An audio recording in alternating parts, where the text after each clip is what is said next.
हमारे हिंदू धर्म में सप्त ऋषि के नाम पर 7 गोत्र प्रारंभ में, सृष्टि के आरंभ में बना, सृष्टि के आरंभ में बना।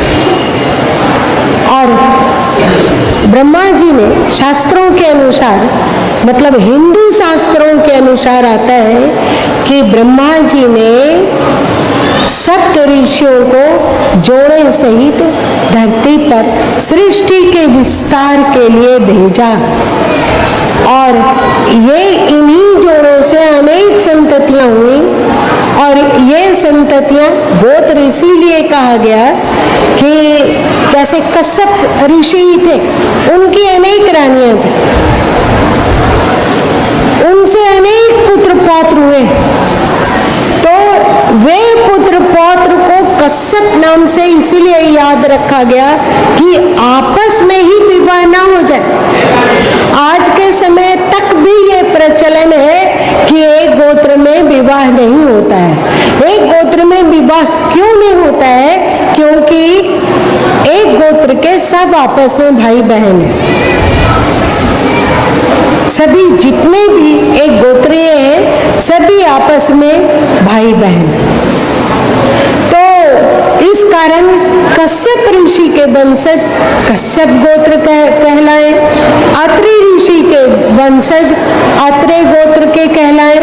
अत्रेय गोत्र का अत्रेय गोत्र में विवाह नहीं होता था, अत्रेय गोत्र का अन्य गोत्रों से विवाह होता था। उसी तरह भारद्वाज गोत्र हो गया, उसी तरह वशिष्ठ गोत्र हो गया, उसी तरह विश्वामित्र गोत्र हो गया, उसी तरह सूर्य कश्यप ऋषि के पुत्र हुए विवस्वान, विवस्वान के पुत्र हुए मनु, और इस तरह चला सूर्यवंशी। विवस्वान पहले क्षत्रिय हुए, उन्होंने समाज की रक्षा का भार लिया, तो विवस्वान मतलब सूर्यवंशी। अत्रि ऋषि के पुत्र हुए चंद्रमा, तो चंद्रमा के जो वंशज हुए वे चंद्रवंशी। विवस्वान के जो वंशज थे वे सूर्यवंशी। तो ये सूर्यवंशी कुछ अपने आप को सूर्यवंशी कहते हैं, कुछ अपने आप को सूर्य मुनि वंशज कहते हैं, कुछ अपने आप को आदित्य वंशज कहते हैं, पर है सब एक ही बात। मूल गोत्र 7 है, और उन 7 गोत्रों से अभी लगभग हिंदू समाज में 115 गोत्र प्रचलित है। वो सब ये 115 गोत्र 7 गोत्रों का ही मूल से निकला हुआ है। 7 गोत्र ही है। इन्हीं 7 गोत्रों में कश्यप ऋषि के वंशज में बहुत सारे संततियां ऐसी हुई जो बड़ा ही प्रखर थे, तो उनके नाम पर भी गोत्र बन गया। भारद्वाज ऋषि के संततियों में जो अत्यंत ज्ञानी गुणी थे, उस प्रभावशाली संतति के नाम पर भी गोत्र बना। तो अभी 115 गोत्र लगभग है।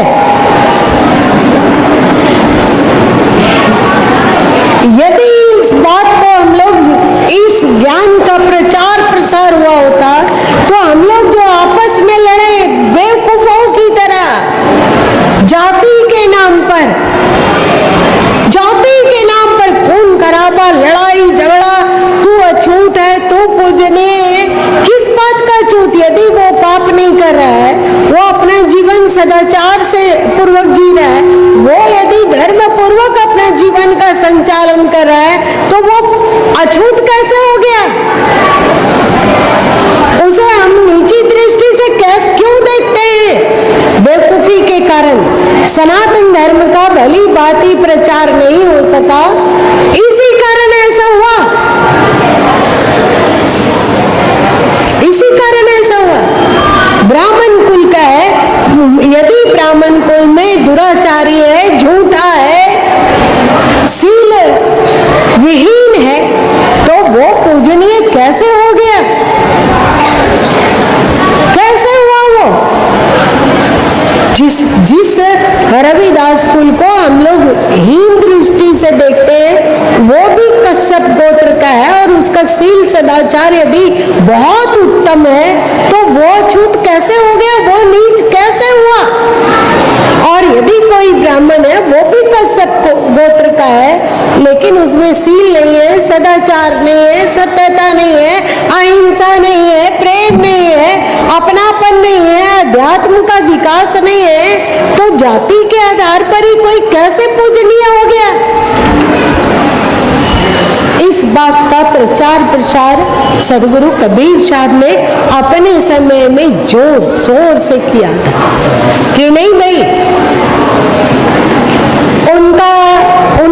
उनकी वाणियों में आता है कि ब्राह्मण कौन, क्षत्रिय कौन, वैश्य कौन और शूद्र कौन। ये वही बातें हैं जो वेदों में आता है, जो मनुस्मृति में आता है, जो अन्य संहिताओं में आता है। वही बात कबीर ने कही।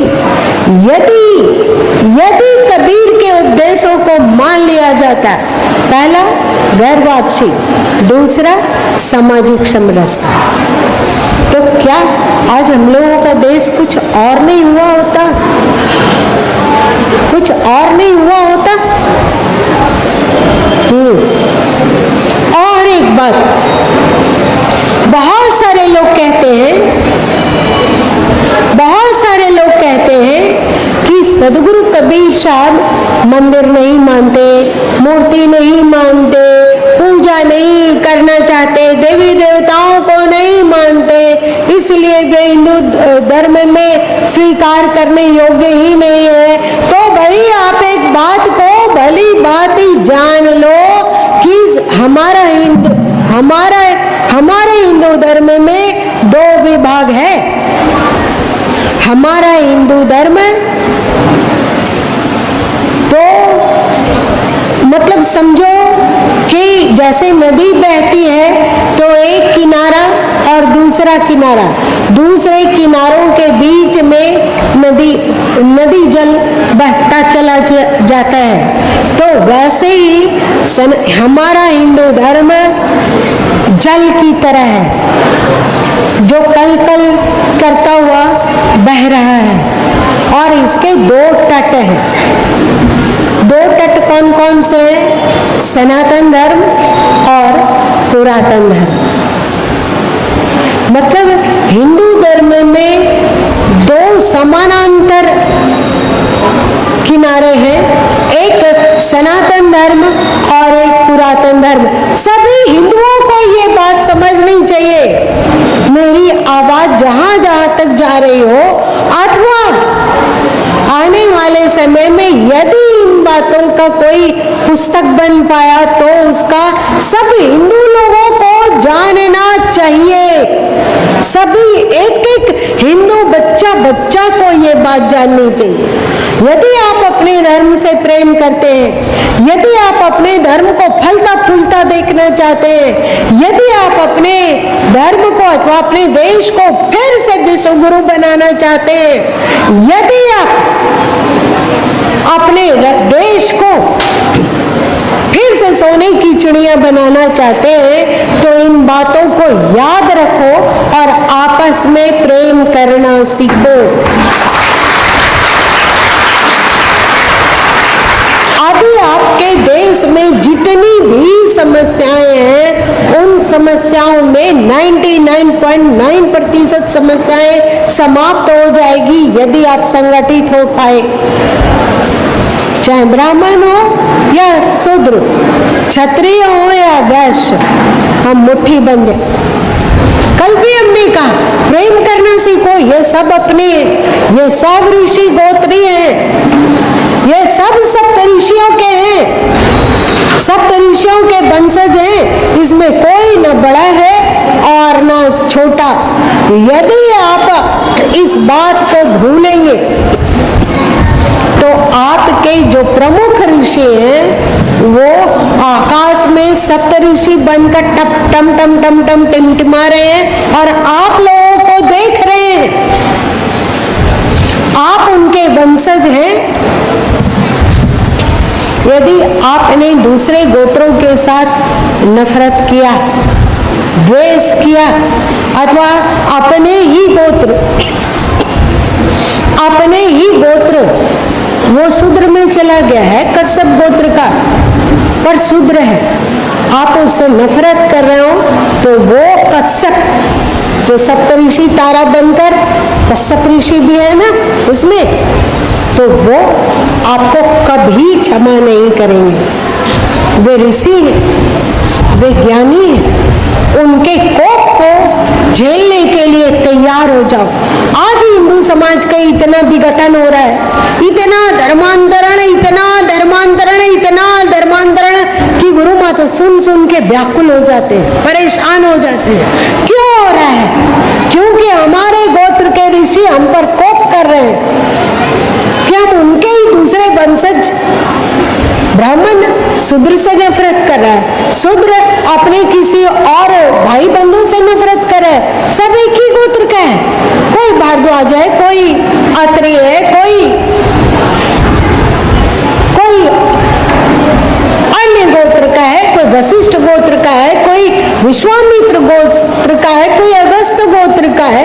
आपस में ही सब, और एक दूसरे से झगड़ा अथवा दूसरे गोत्रों से झगड़ा, तो वो हमारे पूर्वज, हमारे आदि पूर्वज, एकमात्र ईश्वर ने बताया आपको कि आप ऋषि वंशज के समान और कोई धरती में है ही नहीं। किसी के पूर्वज आकाश में तारा बनकर अपने लोगों को नहीं देखते हैं, आपके पूर्वज देख रहे हैं।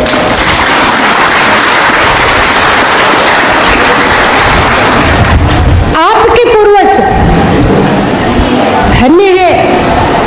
आप अपने धर्म को तो पहचानो, अपने धर्म को तो जानो, तो इस बात को भी आप जान लो कि हिंदू धर्म के दो तट हैं जिसके बीच से हिंदू धर्म बढ़ता है। एक है सनातन धर्म और एक है पुरातन धर्म।